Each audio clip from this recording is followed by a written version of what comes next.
Now that the vSphere client's installed, I'm going to go ahead and use it to connect to my ESXi host. So I'm just going to open it. I've previously connected to this host, so the IP address is already listed. Otherwise, I would just provide the IP address or the host name if I've registered this host in DNS already, and then log in as root with whatever password was set during the installation. If I was logged into the domain, either if my host was integrated with Active Directory, or typically if I'm logging into vCenter, vCenter will be part of the domain, I could just say to use my Windows session credentials. But in this case, I'm logging in with local credentials on the ESXi host. Click Login. So I'm still running in evaluation mode, so I get an evaluation notice. I'm just going to go ahead and say OK. But you'll notice there is an option to assign a license to the host from here, but we can also do that in the configuration. So now that I'm connected, I've previously used this. So typically what would happen is we would start on the home page. So here you'll see we have the inventory listed where I can access the host as well as its virtual machines. And we also see an option for roles where we can configure various sets of permissions and an option to review the logs for that system. So we'll come back and take a look at the logs a little later. And you'll notice we have a bit of a breadcrumb trail. We get a menu back where we can access the sub-items of the earlier ones. So you'll see that here we have the inventory of home, which shows us the inventory of the VMware objects. Then you'll see that we have the administration as part of that, and we have roles and system logs.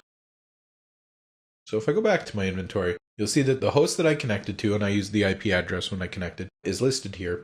Now the Getting Started page doesn't really offer a lot. You'll see there's a link there that says create a new virtual machine, but you know what, we can also do that very easily just by right-clicking on our host and choosing to create new virtual machine.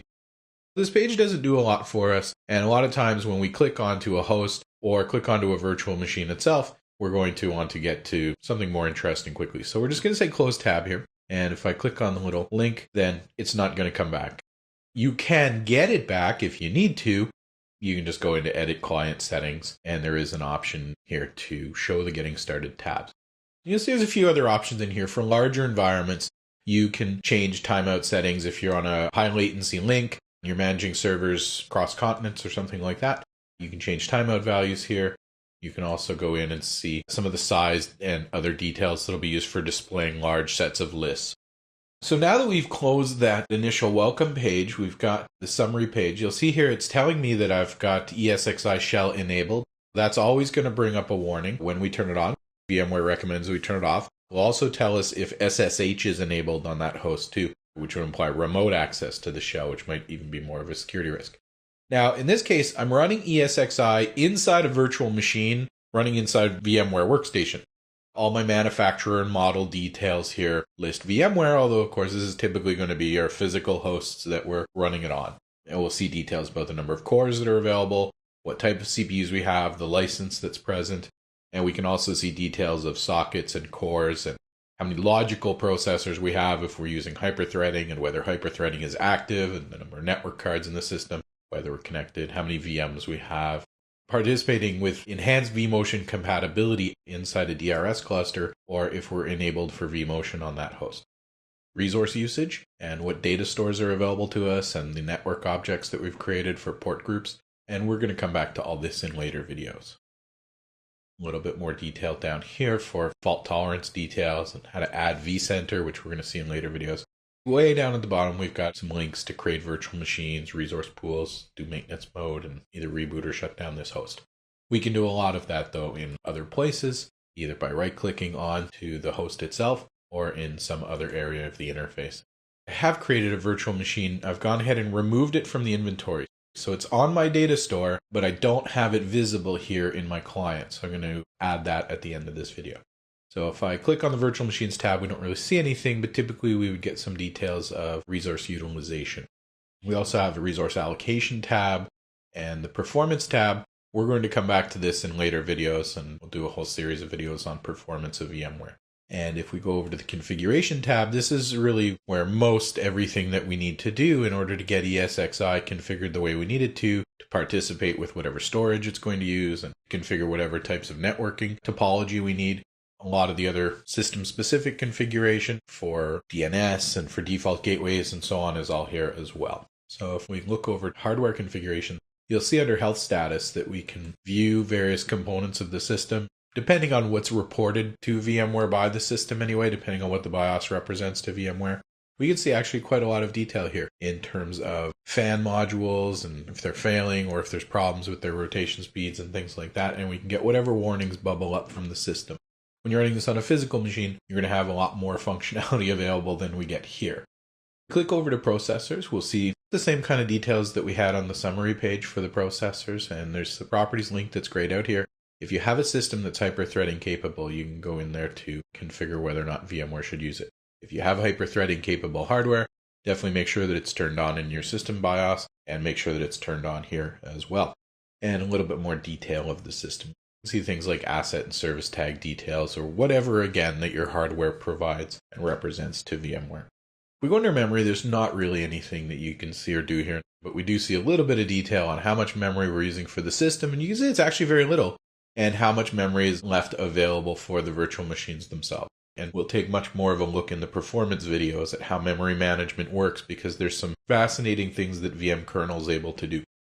If we click over to the storage link, we can see the data stores that we have available. So when we did our installation on local disks, whatever disk space wasn't used for the system was automatically formatted as a VMFS file system.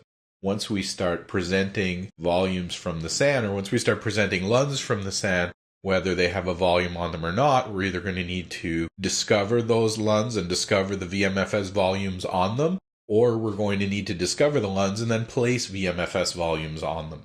So we'll take a look at all of that in the storage videos, but this is where we would do it. And we can see the VMFS volumes that we've created and also the devices that are actually present either in the system or that are being presented over iSCSI or Fibre Channel. And we can see the transport options here for that. If we go over to the networking link, you can see the details for the virtual switches and port groups and VM kernel ports that have been created. So whatever NICs we use during the installation are going to be listed here.